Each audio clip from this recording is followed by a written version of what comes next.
Atentos todos los ingenieros electrónicos, hoy hablaremos sobre la ingeniería electrónica aquí en Nueva Zelanda, así que si eres ingeniero electrónico y estás pensando en viajar a Nueva Zelanda, no te lo pierdas, este video es para ti.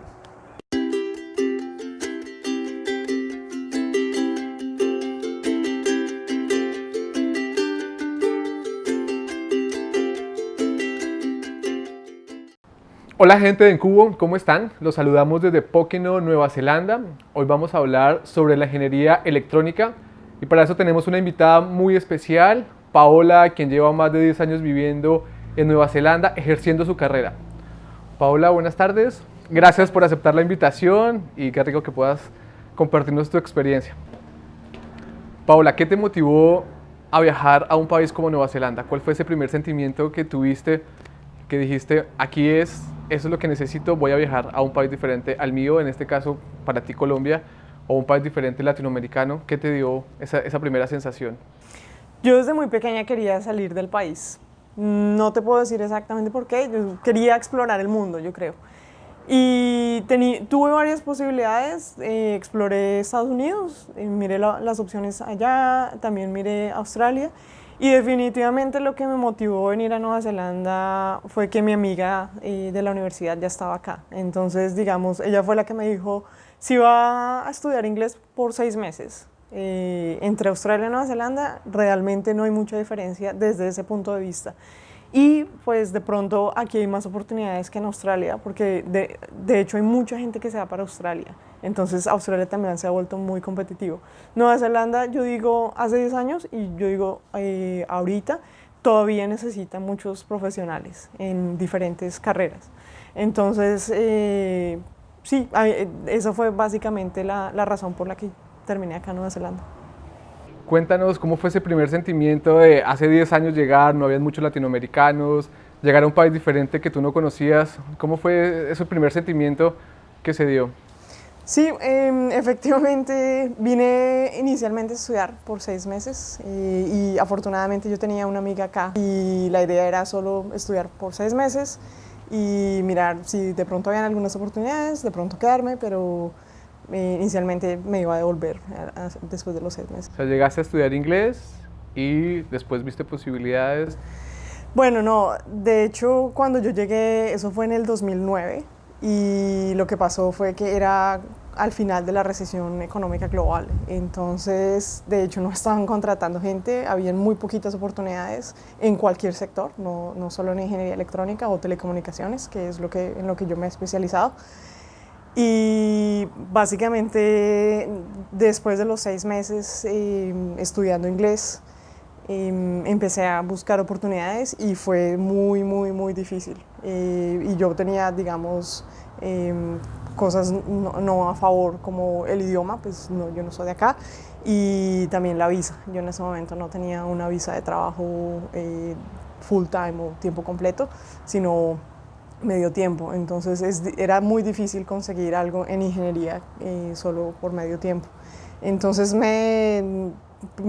digamos, me quedé un poco más buscando por oportunidades y en diciembre de ese año, 2009, decidí que si no encontraba nada, yo me iba a volver porque sentía que ya estaba perdiendo el tiempo acá. Te regresabas, pero bueno, cuéntanos un poco.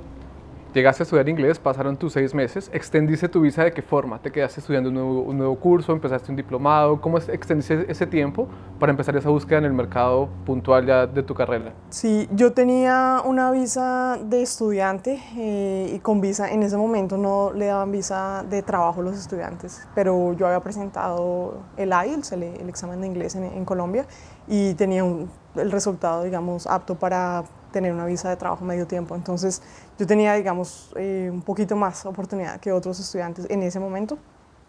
Y después, sin embargo, no utilicé esa visa porque lo que hice fue, me dediqué a hacer una certificación en gerenciamiento de proyectos. Es una certificación que es reconocida a nivel mundial.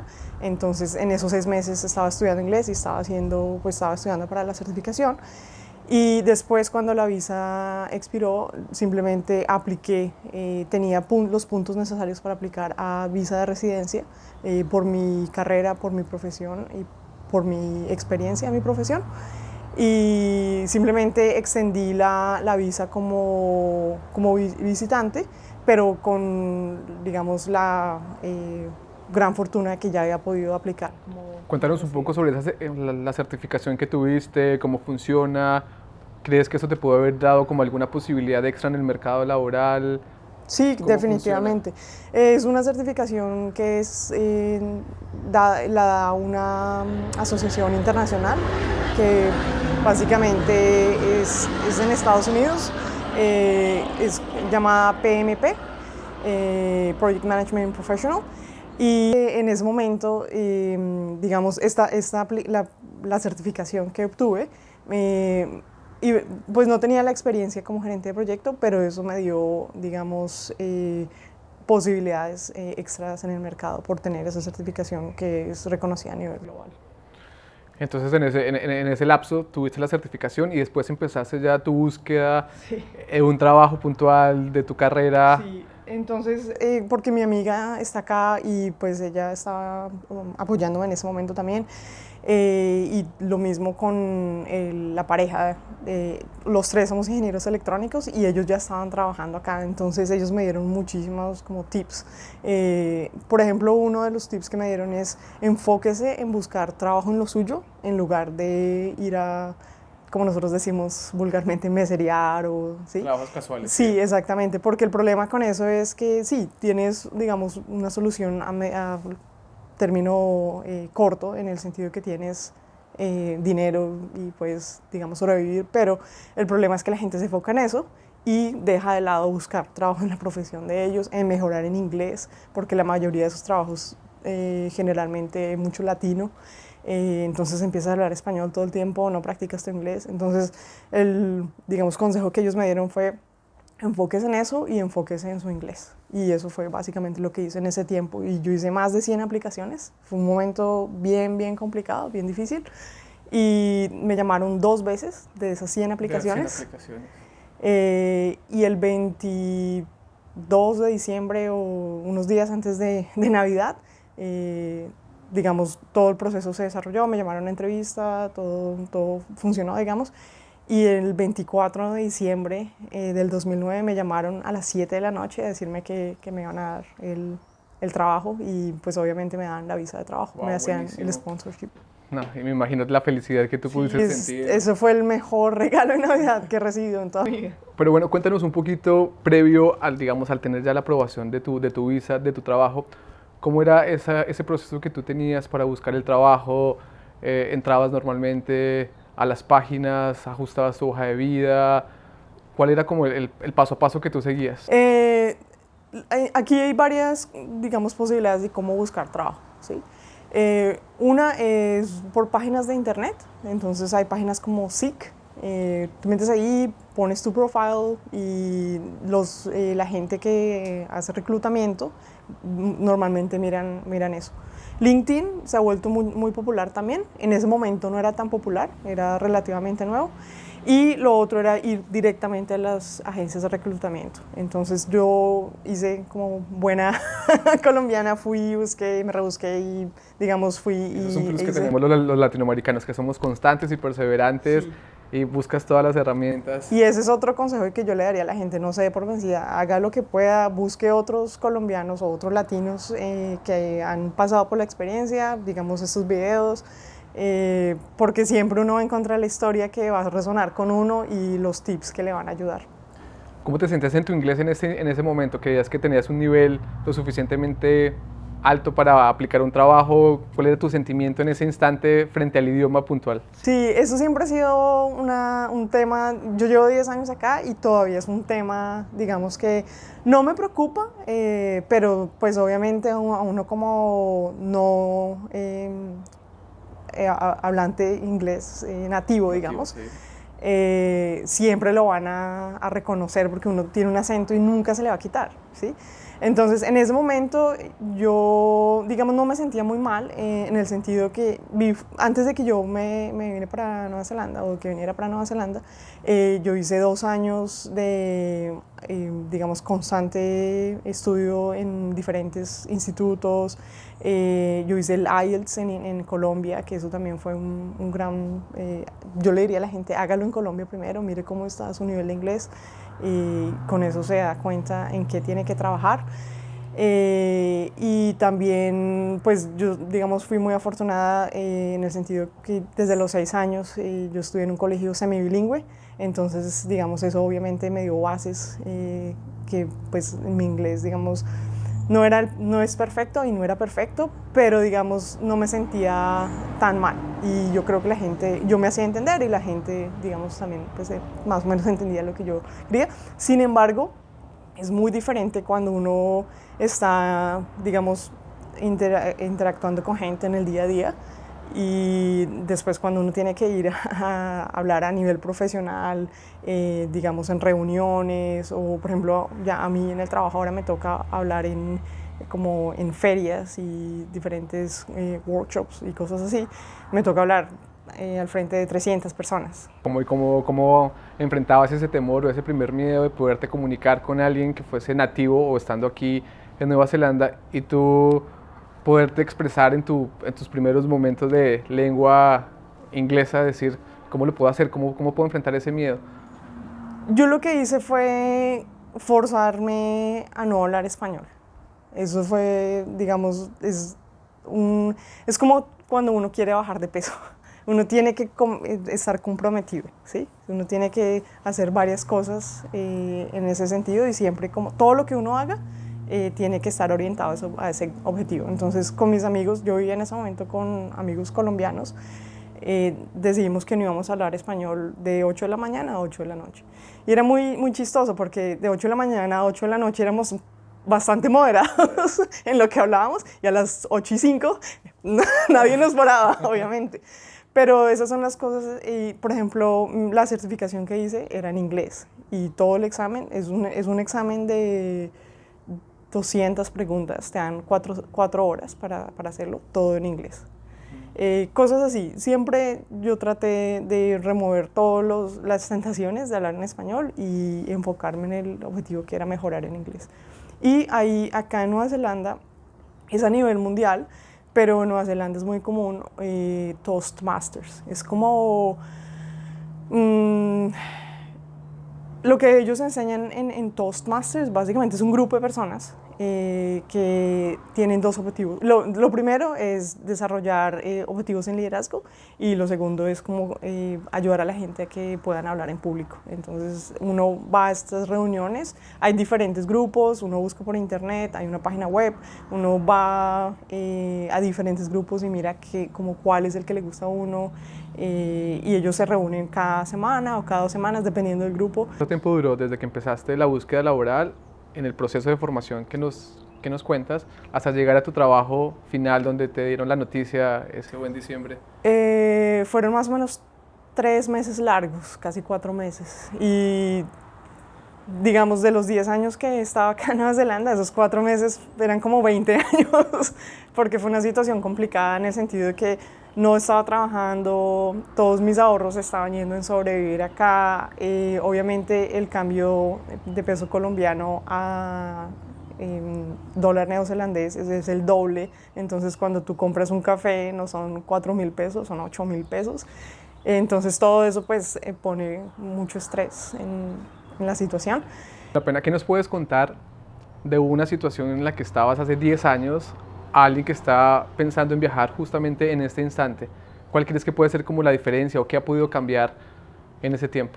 En mi carrera yo diría, por ejemplo, en este momento yo no trabajo en una empresa de telecomunicaciones, pero yo no trabajo como ingeniera electrónica. Entonces mi carrera como tal ha cambiado totalmente.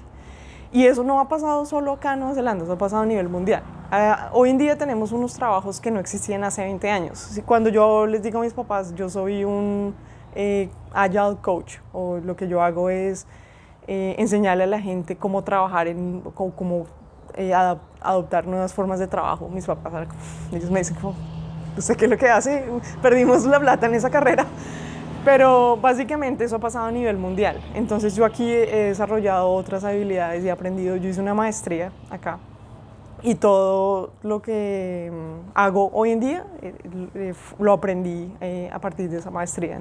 Entonces yo hice investigación en todas estas nuevas metodologías de Agile, que es como un boom a nivel mundial. Y ahorita, digamos, en la empresa en la que yo trabajo somos pioneros en Nueva Zelanda en implementando, que hemos implementado todas esas metodologías de trabajo. Entonces, yo no trabajo en lo que yo trabajaba hace 10 años, por ejemplo. Pero eso ha pasado a nivel mundial, eso no es solo en Nueva Zelanda. Claro, se puede dar como una variación también dependiendo de la necesidad del mercado que se tenga más en un país Sí, como Nueva totalmente. Zelanda. Lo que yo he observado es que nosotros, los latinos, somos muy trabajadores. Nuestra ética laboral es inmensa. Y eso es por varias razones. Uno, de pronto porque nosotros tenemos mucha competencia en nuestros países. Entonces nosotros estamos acostumbrados a trabajar 9, 10 horas diarias y no nos vamos hasta que nuestro jefe se va. Acá en Nueva Zelanda es completamente diferente. Pero nosotros, digamos, ya desarrollamos eso y es bien difícil para nosotros cambiarlo. Y acá lo ven como algo muy positivo. Dentro de todo tu proceso, ¿has tenido cierto tipo de circunstancias, algún error o alguna falla que tú quisieras compartir que las personas que están pensando en viajar conozcan, que diría, no, yo no volvería a hacer esta situación o no volvería a hacer algo puntual? No tengo ningún arrepentimiento en el sentido que, digamos, he trabajado para 3 diferentes empresas desde que llegué. Y en las 3 he aprendido cosas nuevas, he conocido gente nueva. Entonces yo digo, no, el proceso para mí ha sido excelente. Lo único que sí le aconsejaría a la gente es que no se queden en el primer trabajo que consiguen. Entonces yo después de 4 años y medio me sentía que ya no iba a crecer más en ese trabajo, que ya no habían más oportunidades realmente para aprender.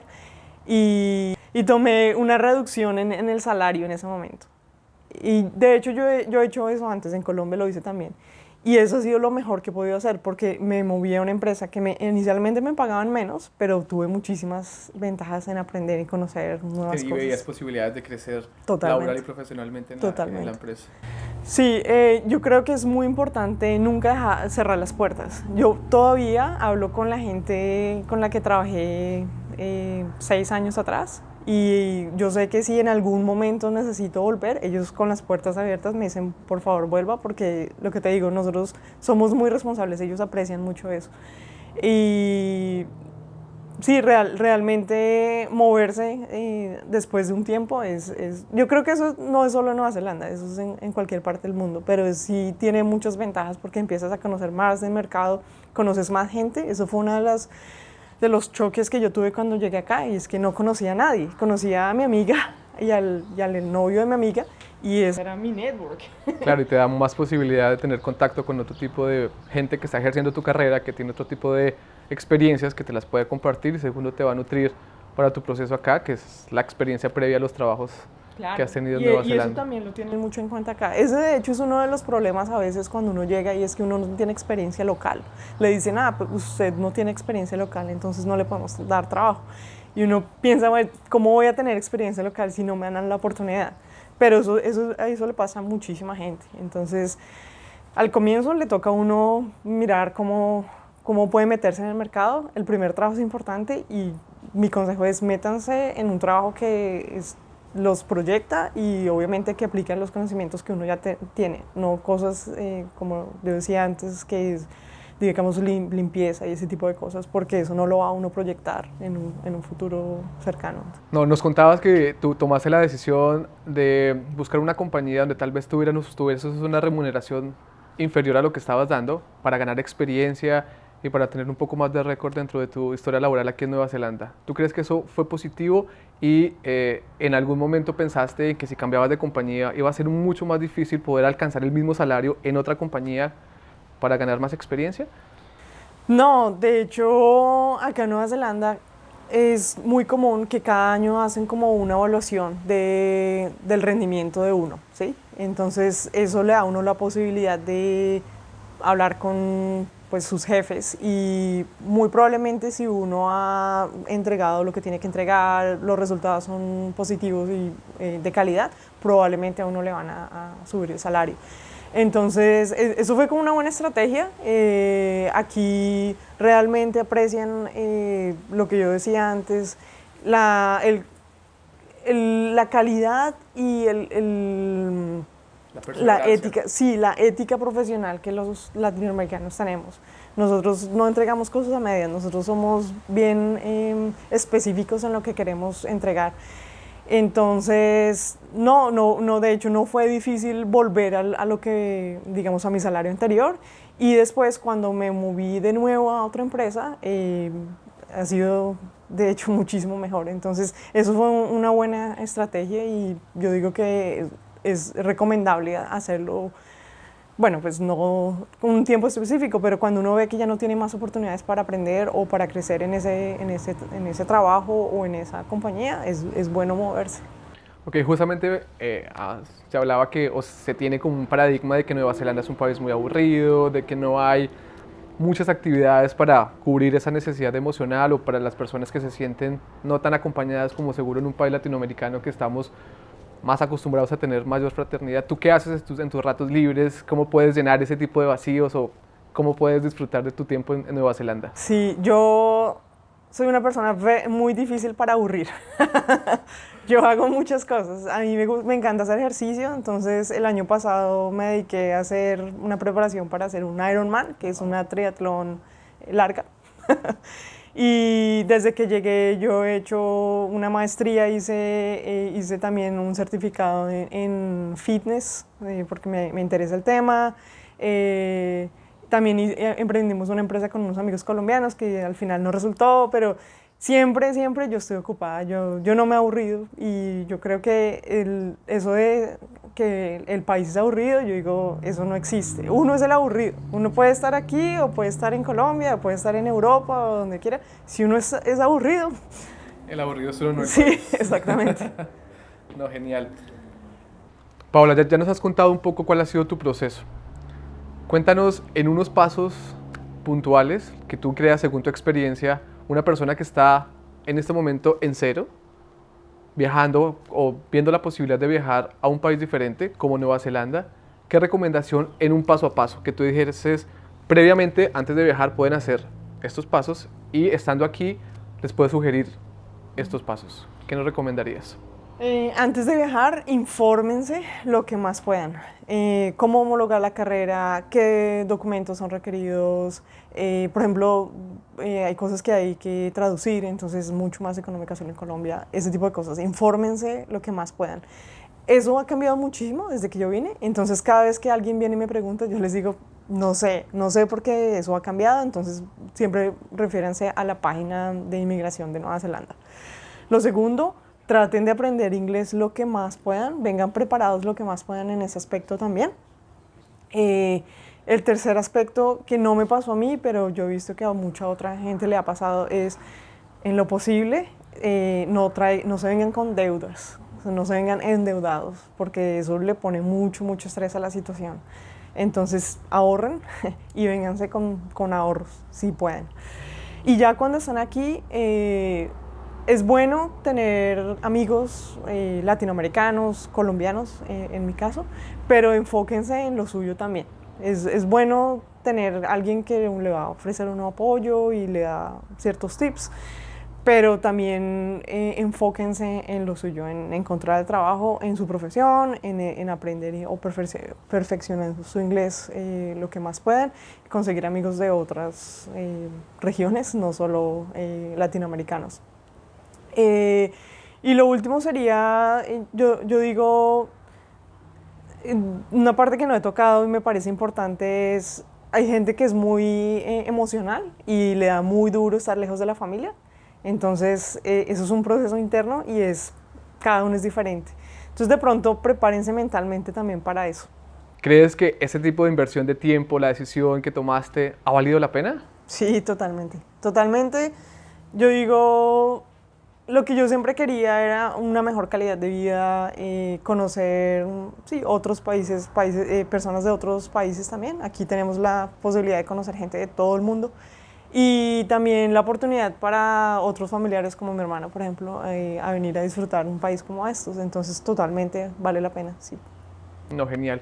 Pues muchísimas gracias, gracias por tu tiempo, gracias por compartir tu experiencia y a ustedes muchísimas gracias. Nos vemos más adelante en otro video en Cubo.